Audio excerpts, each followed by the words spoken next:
কালু দাদা, তুমি শুধু এই গাছটাতেই পানি দিচ্ছ যে? পাশের আম গাছটাও তো পানি দিতে পারো।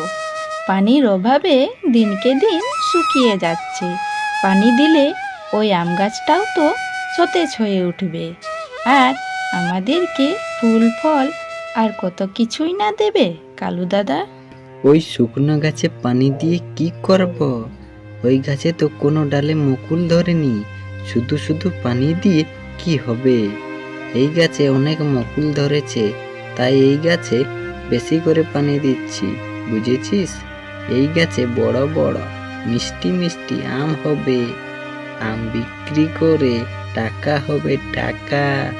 টুনি, তুই বেশি না বকে এইখান থেকে যা তো। হ্যাঁ বুঝেছি, তুমি টাকার জন্য ওই গাছে পানি দিচ্ছ। শোনো কালু দাদা, গাছ ফল ছাড়া অনেক কিছু কাজে লাগে।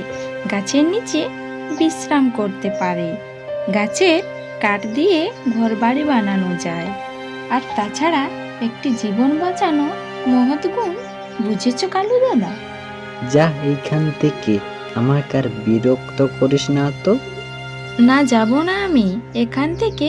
ওই গাছে পানি দেব, তারপর যাব। তোমার কলসিটা দাও তো একটু কালু দাদা। না না, আমার কলসিটা কোনো মতে দেব না।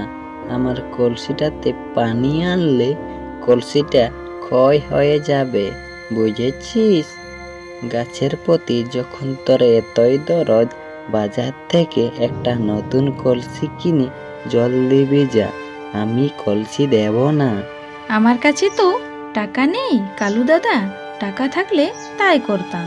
এই কথা বলে টুনি ওখান থেকে চলে আসে।